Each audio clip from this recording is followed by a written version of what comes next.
The fire continues to burn out of control. Today, the fire covers over 101,000 hectares. Winds continue to blow the fire to the southeast of the city last night. The fire reached Anzac, but it remains mostly intact as far as we know, as does Long Lake. The wind is expected to soon shift to the southwest, or from the southwest, and it will push the fire to the northeast, and that will send the fire into the forestry areas away from the community. Job one remains to keep people and get people safe. As we reported yesterday, approximately 25,000 residents of Fort McMurray took shelter to the north of the city. An estimated 7,000 of these residents were evacuated yesterday by flights organized by energy companies, the AER, and DND, executed by the wonderful people who work at WestJet, Arctic Air, DND, and other carriers. Thank you so much to everyone who is involved in this effort. Today, we are working to move the roughly 15,000 people remaining north of the city in land convoys and by air. We are hoping to get about 5,500 people out by air. We are hoping to get at least 500 vehicles out by ground. The convoys began to move at approximately 6 a.m. this morning.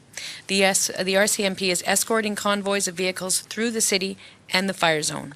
Food, water, and fuel are being provided by emergency personnel along the route. The traffic is currently free-flowing and is going well. We are fighting this fire. Firefighters have been working bravely, effectively, and in brutally long days and nights to save the city of Fort McMurray. We have been fighting the fire using every tool available to firefighters.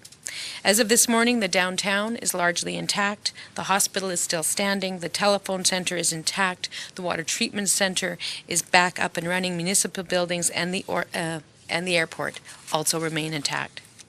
Firefighters have also been working to save as much of the residential areas as possible. We've been able to hold the line for the most part in those residential areas. We've all seen the heartbreaking images taken by citizens traveling through Fort McMurray today, and there is no doubt the damage is extensive and will take many months to repair. We are working to ensure every person displaced by this disaster is safe and then has a home. We are doing everything we can to ensure that people who have fled this fire have shelter and everything else that they need. As I said last night, I urge you once again to please register online at redcross.ca. Nearly 14,000 households have done so already. We're just waiting to hear from the rest of you. One of the key issues facing people displaced by this disaster is immediate challenges, food and shelter. As we did after the Slave Lake fire and the southern Alberta flood, Cabinet today authorized the government to provide emergency financial assistance to people who have been displaced. We will provide $1,250 per adult and $500 per dependent. We will provide this assistance to approximately 80,000 people. We hope to deliver these funds to you in the coming days by Wednesday next week. This will cost the government approximately $100 million.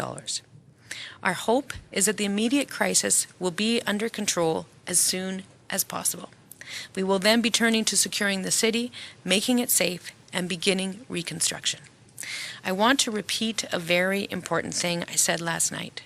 The city of Fort McMurray is not safe to return to, and this will be true for a significant period of time.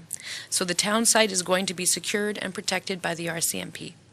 Once the fire is away from the city and the immediate crisis and danger has passed, we'll be able to assess the damage and we'll be able to give the people of Fort McMurray a sense of when it will be possible to return. Please don't try to return until our emergency coordinators have confirmed that it is safe to do so.